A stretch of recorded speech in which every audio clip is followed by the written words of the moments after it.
नमस्कार मित्रों, आप देख रहे हैं गोपालगंज तहलका। लाइक कीजिए, शेयर कीजिए और सब्सक्राइब कीजिए। देखते रहिए गोपालगंज तहलका। जीत सिंह जी हैं, इनसे सवाल करेंगे। सर, बांध तो टूट गया। बांध टूट गया, इसको हम गंभीरता से लेते हैं जी। और लगातार 2 दिनों से सीपेज इसमें था। जी।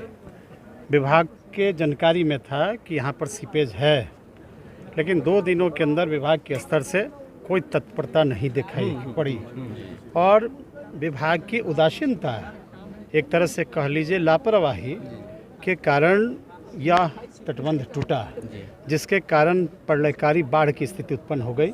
पूरी जनता अस्त व्यस्त हो गई, किसानों के फसलों का नुकसान हुआ। हो सकता है रात तक गृह क्षति भी हो जाए। कोई घटना से भी इनकार नहीं किया जा सकता है। भय का वातावरण हो गया और मैं यह विश्वास दिलाता हूँ कि इस मामले पर चुप बैठने वाला नहीं हूँ। और सरकार ने भी यह फैसला किया था कि जहाँ बांध तटबंध टूटेंगे वहाँ के संबंधित अधिकारी को निलंबन की कार्रवाई की जाएगी। और मैं अभी डेंगू रोग से ग्रसित हूँ और डेंगू होते हुए भी जैसे हम सुने कि टूटा हमारा छड़की तटबंध टूटे हैं, हम पटना से चल के यहाँ आए लोगों की हलचल को जानने के लिए। पटना जाने के बाद तुरंत विभाग के मंत्री से, विभाग के प्रधान सचिव संजय अग्रवाल जी से मैं मुलाकात करूँगा, यहाँ की पूरी वास्तविक स्थिति से अवगत कराऊंगा। और हमारा प्रमुख मांग है, जो दोषी अधिकारी हैं उन पर आप तुरंत कार्रवाई कीजिए, एक्शन लीजिए, इसको तुरंत बांधिए ताकि प्रलयकारी बाढ़ की स्थिति उत्पन्न ना हो। लोगों को इस आपदा मानक के तहत राहत कार्य चलाया जाए, एनडीआरएफ से लेकर उनके भोजन का इंतजाम किया जाए, फसल क्षति का इंतजाम किया जाए, मेडिकल टीमों का गठन किया जाए, पॉलिथीन इत्यादि की व्यवस्था की जाए। इन सारे चीज़ों पर जाकर हम बात करेंगे ताकि हमारे किसानों को, हमारी जनता को कोई इस भीषण परिस्थिति में भी कोई कठिनाई ना हो। सर, इस परिस्थिति के लिए जिम्मेवार कौन है? सरकार भी आप ही की है, आपके गठबंधन के यहाँ पे विधायक हैं, जो सांसद हैं गोपालगंज के वो आप ही के पार्टी के हैं। किसे आप जिम्मेवार मान लीजिए कि जो विभाग है वो तो आप ही लोगों के अंतर्गत काम करता है, कोई अलग तो है नहीं। देखिए, हम कभी जवाबदेही से नहीं भागते हैं। हम अगर जनप्रतिनिधि हैं, हम विधायक नहीं भी हैं, लेकिन हमारी बिहार में सत्ता है। बिल्कुल। कोई भी घटनाएं होती हैं, उस घटना से जनप्रतिनिधि कभी जिम्मेवारी से पीछे नहीं हटता है। मैंने शुरुआत दौर में ही कहा कि 2 दिनों से अगर सीपेज था, 2 दिनों के अंदर अगर इसको विभाग बचाना चाहता तो निश्चित रूप से इतना बड़ी घटना नहीं होती। अगर उनकी लापरवाही उदासीनता से यह टूटा तो मैं जिम्मेवारी लेता हूं और इस पर कार्रवाई हो ताकि भविष्य में इस तरह से अधिकारियों का लापरवाही बंद हो। इस दिशा में मैं कार्रवाई करूंगा। सर, ये जो बाढ़ की आपदा है कहीं ना कहीं अधिकारी और नेताओं के लिए एक अवसर भी पैदा करता है, क्या कहेंगे आप इस पर? देखिए, अवसर की बात नहीं, हम तो 2017 में भी बाढ़ में देखे, 2020 में देखे, आप तो खुद देखे सिकटिया में। हम तो पानी में जाकर बोरा में लेकर हम बांध बचाने का काम किए। इसी बंजरिया शीतलपुर के इलाके में टूटा, घर घर रिलीफ चलाना, रात दिन आना, लोगों की सेवा करना, यह हमारा कर्तव्य धर्म बनता है। एक सवाल, यहाँ पे लोगों में काफ़ी आक्रोश था और लोग कह रहे थे कि जो बाढ़ है, आपदा है, नेताओं के लिए अवसर है, यानी दूध देने वाली गाय है। ऐसा क्यों कर रहे हैं लोग? ऐसा क्यों नेताओं के बारे में सोच रहे हैं? देखिए, लोगों का आक्रोश स्वाभाविक है।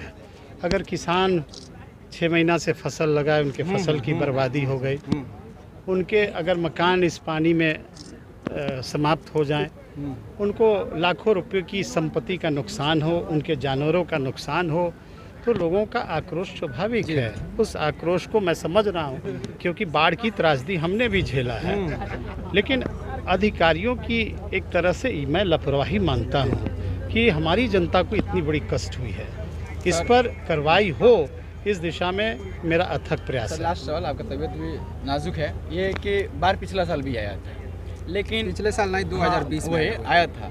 तो बांध टूट गया है, इधर के लोग तो डूबेंगे, लेकिन जो बांध के इस पार लोग हैं जो डूबे हैं, 4-5 दिन से डूबे हैं, फसल नष्ट हो गई है, ना कोई किचन की व्यवस्था है खाने पीने की, ना मेडिकल टीम की व्यवस्था है, और ना पिछले भी राशि नहीं मिला उन लोगों को, जो भाता मिलता है अनाज का वो भी नहीं मिला। इस साल भी वो लोग कह रहे हैं कि नहीं मिलेगा। आखिर आप लोग का सरकार में सर ऐसा क्या? नहीं, अभी हम डीडीसी साहब से हमने इस पर बात की है कि आपदा का तैयारी शुरू करा दीजिए और अपने कर्मचारियों से बुलाकर पूरा इलाका में जहाँ तक ये पानी फैलने की संभावना देर रात तक है, चूँकि आगे भी एक मुख्य तटबंध है, इसलिए ये अमरपुरा, सल्लेपुर, बंजरिया का जो गांव है या रामचंद्रपुर, रामपुरवा, डुमरिया तक ये पानी जा सकती है। इन सब गांव में रिलीफ की तैयारी शुरू करा दीजिए और रिलीफ में कोई देरी नहीं होनी चाहिए।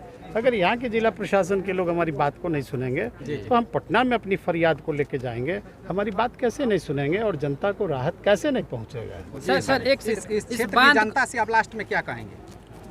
जनता से अपील है, इस दुख के घड़ी में हम लोग उनके साथ हैं, उनके हर परेशानियों में हम साथ खड़े हैं और वह धैर्य रखें। हम लोग का पूरा प्रयास होगा कि यहाँ की जनता को इस विकट परिस्थिति में कोई कष्ट हम होने। मौजूद है हमारे साथ गोपालगंज के वर्तमान जो सांसद हैं डॉक्टर आलोक कुमार सुमन जी। सर क्या कहेंगे इस पूरी विकट परिस्थिति के लिए? देखिए, ये बांध का टूटना तो दुखद है, लेकिन सबसे सरकार आपकी है, यहाँ के विधायक आपके गठबंधन के हैं, सांसद आप खुद हैं, और मान लीजिए कि विभागीय प्रॉब्लम की वजह से, उनके काहिलपन की वजह से कहीं ना कहीं जो बांध है ये डैमेज कर गया है। सब तो प्रशासन के पूरे लोग, विभाग के लोग पूरे लगे हुए थे। अभी कहाँ इसमें किस तरह की दिक्कत आई, थोड़ा सा जांच भी करेंगे, हम लोग जांच करवाएंगे कि एक्चुअली बात क्या हुई। इसलिए कि इतना मजबूत तटबंध है जी, चौड़ा भी है, मजबूत भी है, पानी का प्रेशर भी उतना ज़्यादा नहीं था। पहले 4 लाख 4.5 लाख क्यूसेक तक पानी आया तो भी कहीं कुछ नहीं हुआ।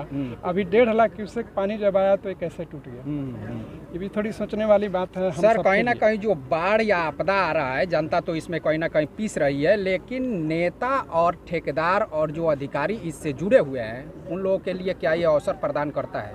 क्या कहेंगे? नहीं, मैं व्यक्तिगत तौर पर कहता हूँ कि मैं तो ऐसा अपने लिए नहीं मानता हूँ। अब आप कहने के लिए तो नहीं, सार्वजनिक तौर पर मैं पूछ रहा हूँ। हाँ, नहीं, मैं चूँकि हो सकता है कि कुछ लोग ऐसा कुछ लोगों के लिए अवसर है, लेकिन मैं दावे के साथ नहीं कर सकता। लेकिन पहले आपने आके एक भी बार बांध का निरीक्षण नहीं किया। ज़्यादातर लोग हैं वैसे जो जनता की भलाई चाहते हैं। जी, पहले आप सर जब ये निर्माण हो रहा था या मतलब इसका कार्य हो रहा था, आपने पहले आके एक भी बार निरीक्षण नहीं किया?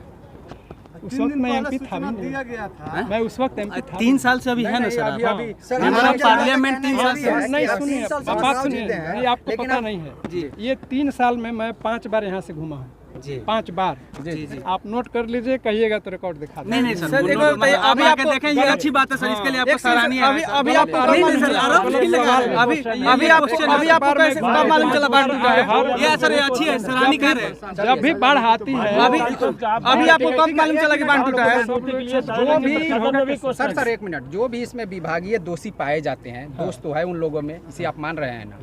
3 दिन पहले सरकार में इसका लीकेज आज 2 दिन पहले से जांच, वो किसी पर मैं आरोप कैसे लगा सकता? नहीं सर, जांच के बाद ही लगाइए। वो 2 दिन से जांच होगी। आपकी सरकार भी है, आप सरकार सर अभी आपको कब मालूम चला कि बांध टूटा है?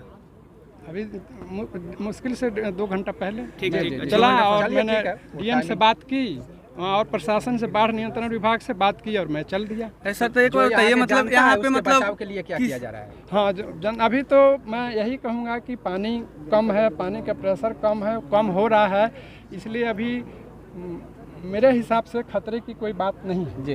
तो मैं जनता से भी अपील करता हूँ कि पैनिक नहीं हो, लोग घबराए नहीं, और आप सब से भी, मीडिया से भी अपील है कि जनता को विश्वास दिलाएं और कहें कि वो घबराए नहीं। सर उसका मुआवजा जो फसल नुकसान हुआ, फसल तैयार हो गया था, जो फसल नुकसान हुआ आम जनता का, उसके लिए हम उसका आकलन किया जाएगा, फसल नुकसान का आकलन किया जाएगा। तो हर साल सरकार मुआवजा देती है। सर आम जनता का सवाल है, सर आम जनता का सवाल है, इधर भी कुछ लोग अभी सर आम जनता का सवाल है। देखिए, फसल जिनका भी बर्बाद होता है, हर बार उसका कंपनसेशन दी जाती है, तो इस बार भी मिलेगा। लेकिन पैसा जो है उन लोगों को मिलते मिलते कहीं ना कहीं रह जाता है। ठीक है, कई बार ऐसा हुआ है। जैसे सर यहाँ पे सर जनता का जो आम जनता का जो फसल का क्षति हुआ है, उसका पूरा सर्वे कराकर, बढ़िया से आकलन कराकर और उसका क्षतिपूर्ति दिया जाए, यही रिक्वेस्ट है आपसे सर। आप सर लेटर लिखे इसके लिए? हाँ, मैं लेटर लिखूंगा, बात करूंगा, अपने मंत्री महोदय से बात करूंगा कि किसानों को हर्जाना दिया जाए, जो फसल डैमेज हुआ है उसके संबंध में मैं पहले भी बात किया हूँ, आपको हर बार भी दी जाती है सरकार के द्वारा, इस बार भी दी जाएगी। आप इसके लिए आप लोग यहाँ पे स्थानीय जनता का कहना है कि 3 दिन से रिसाव हो रहा था, पर प्रशासन का कोई आदमी आकर नहीं देखा। लापरवाही लगा हुआ था, लेकिन अब चूंकि आप कह रहे हैं तो इसकी जांच होगी। जी जी जी बिल्कुल बिल्कुल। चलिए सर, धन्यवाद आपका सर। तो चलिए, ये थे हमारे गोपालगंज के जो सांसद महोदय हैं। अब इनका कहना है कि विभाग की इसमें लापरवाही तो है, लेकिन अब इस पर कार्रवाई की जाएगी और जो भी आम जनता है उनके लिए मान लीजिए कि कुछ ना कुछ मुआवजे का ऐलान किया जाएगा। तो देखिए अब धरातल पे कहाँ पे क्या उतर पाता है या नहीं, अब इस समय के गर्भ में है।